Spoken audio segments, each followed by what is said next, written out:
pessoal, sejam bem-vindos em mais uma aula. Dessa vez vamos falar sobre como reduzir a pressão arterial com exercício físico. Se você não me conhece, eu sou o professor Odilon Brahim, sou profissional de educação física, tenho mestrado em educação física, doutorado em genética e biologia molecular.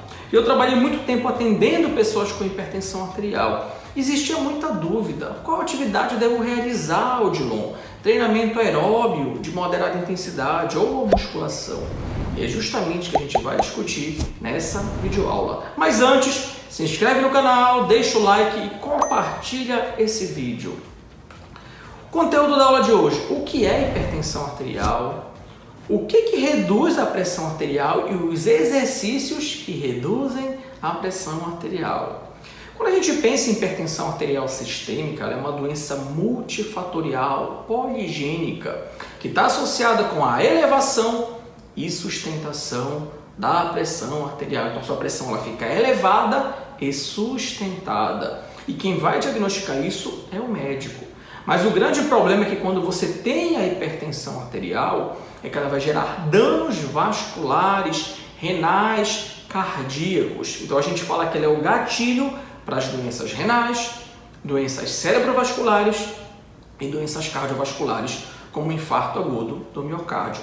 Por isso que é muito importante que nós façamos o monitoramento da pressão arterial. E olha que curioso, segundo a Organização Mundial da Saúde, 1,13 bilhão de pessoas têm hipertensão arterial no mundo. Isso é uma estimativa global, mundial. E a hipertensão arterial é a principal causa de morte prematura no mundo. Então, se você é um personal trainer, um nutricionista, um fisioterapeuta que atende essa população, você tem que entender dessa fisiopatologia que é a hipertensão arterial sistêmica. Seria isso: de cada 3 idosos, 1 tem hipertensão arterial. E essa aula ela foi pautada no último guideline, que é a Diretriz Brasileira de Hipertensão Arterial de 2020. Inclusive, eu recomendo que você leia esse material porque ele é riquíssimo e traz informações bem atualizadas e com muita aplicação prática. E quando a gente pensa, o que reduz a pressão, Odilon? Olha só, você pode adotar várias estratégias para reduzir a pressão arterial do seu aluno. Desde o controle do peso. Então, aquela pessoa que está acima do peso, e se ela reduz o peso, consegue controlar, isso pode ter um efeito clinicamente na pressão arterial. Quanto, Odilon? Eu vou até arriscar aqui para vocês perceberem, entre 2 a 3 milímetros de mercúrio na pressão arterial sistólica. Uma dieta saudável, um exemplo aqui é a dieta DASH, que ela é rica em frutas, vegetais, em grãos, tem pouca gordura, tanto gordura saturada quanto trans. Ela pode reduzir a pressão em aproximadamente 3 milímetros de mercúrio. Por isso que é importante que o paciente com hipertensão arterial faça acompanhamento com o nutricionista. Outro dado interessante é com relação à ingesta do sódio. Então, se você é aquela pessoa que adora um churrasquinho... Passar na mesa, a pedaço menor. Que delícia! Aquela picanha ao ponto, aquela alcatra, aquela maminha na manteiga, taca-lhe sal, pega a salada crua, taca-lhe sal, vai no sushi, que eu sei que você come sushi, aí você mergulha no shoyu, excesso de sódio. Então, o paciente que tem hipertensão, ele tem que controlar isso. E mesmo que você não tenha hipertensão, você deve também controlar a ingesta de sódio. Tanto é que a diretriz recomenda, no máximo, 2 gramas de sódio por dia. Então, muito cuidado com relação a isso. Uma outra recomendação é aumentar a ingesta de potássio ou a suplementação de potássio, mas quem vai resolver isso, quem vai determinar isso é o teu nutricionista. Converse com ele. Mas quando a gente fala de exercício, olha que curioso, a diretriz recomenda pelo menos 3 modelos ou tipos de exercício. O treinamento aeróbico contínuo, de moderada intensidade ou de intensidade leve, ele tem um efeito na pressão arterial. O treinamento resistido, a musculação tradicional, reduz a pressão arterial, sim, funciona. E também o treinamento resistido isométrico. E na minha época, lá de 2007 da graduação, quando eu entrei no curso, não que eu seja tão velho assim... Você mentiu! Mentiroso! era contraindicado que o paciente com hipertensão fizesse isometria. E reza a lenda que quando um paciente hipertenso fazia isometria, alguém em algum país morria, né? Fatality. Era fatality, era fatal. Hoje nós sabemos que o paciente com hipertensão ele pode sim fazer um treinamento isométrico. Logicamente não é qualquer modelo de treinamento, é um modelo muito bem especificado, com uma intensidade adequada, um volume adequado, um intervalo adequado, mas sim, o treinamento isométrico ele reduz clinicamente a pressão arterial. Existem até estudos meta-analíticos que já evidenciaram isso. Então você pode sim utilizar também esse modelo de treinamento, o aeróbio, o resistido dinâmico, bem como o resistido isométrico e até o treinamento combinado, quando você está utilizando o treinamento de força, que é a musculação, e o treinamento aeróbio.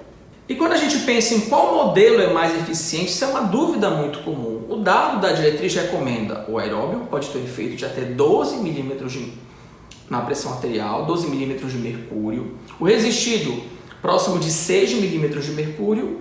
E o isométrico, 6,5. No final das contas, qualquer um desses modelos pode ter efeito clínico na pressão arterial.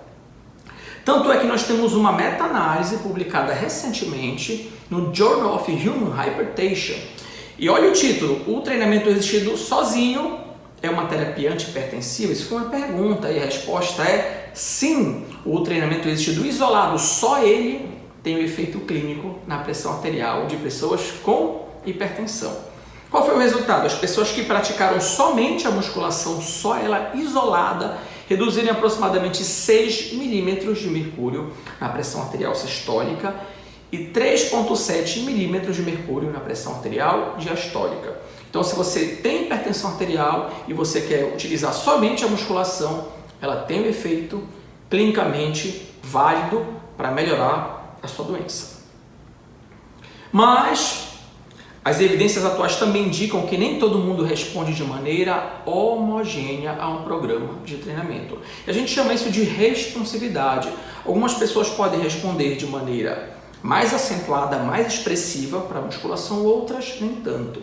Tanto é que nós fizemos um modelo de estudo bem curioso. Nós pegamos pessoas com hipertensão arterial, estágio 1 ou 2, e nós dividimos de maneira randômica, de maneira aleatória, em 2 grupos.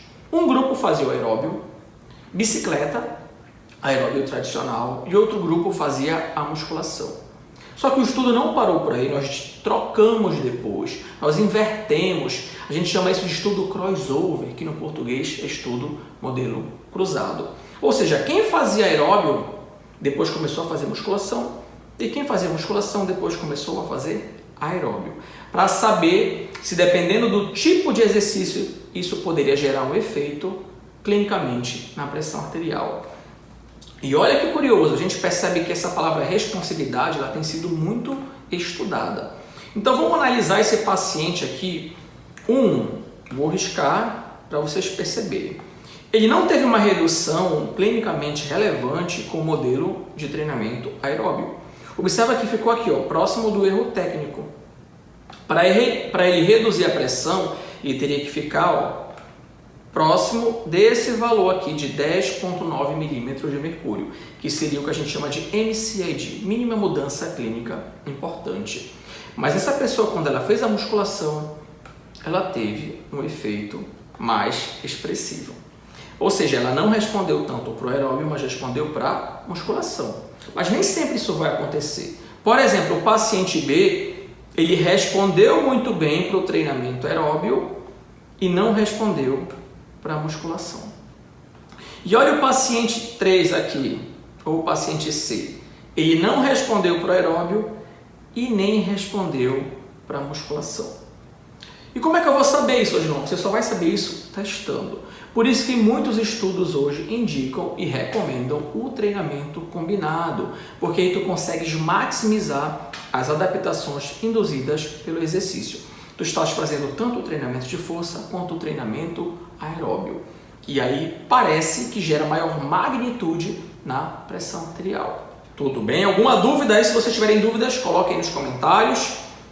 Porque esse dado ele está muito atualizado, esse estudo foi publicado esse ano, avaliando a responsividade de diferentes modelos de treinamento na pressão arterial. Então, dependendo do meu paciente, se ele não está respondendo para uma atividade, eu posso tentar uma outra atividade ou mexer nas variáveis que compõem o programa de treinamento. O que você não pode aceitar é ficar sempre utilizando aquele modelo. A mensagem para vocês levarem para casa, na nossa videoaula de hoje: a hipertensão arterial é uma doença multifatorial, poligênica e está associada com diferentes variáveis: sono, sódio, nutrição de maneira geral, nível de estresse, bem como nível de atividade física e a idade avançada. Diferentes tipos de exercícios, eles podem reduzir a pressão arterial, ou aeróbio, ou resistido dinâmico, ou resistido isométrico. E existe uma heterogeneidade na resposta da pressão arterial, dependendo do tipo de exercício. Então, na aplicação prática, se o teu paciente não está reduzindo a pressão arterial com musculação, por que não testar também agora um treinamento aeróbio ou fazer um combinado? E o inverso também pode acontecer. Se ele não está reduzindo a pressão com treinamento aeróbio, por que não adicionar a musculação? Gostaram dessa dica? Galera, não esqueçam de seguir o canal, deixar o like, compartilhar e eu encontro vocês até a nossa próxima videoaula.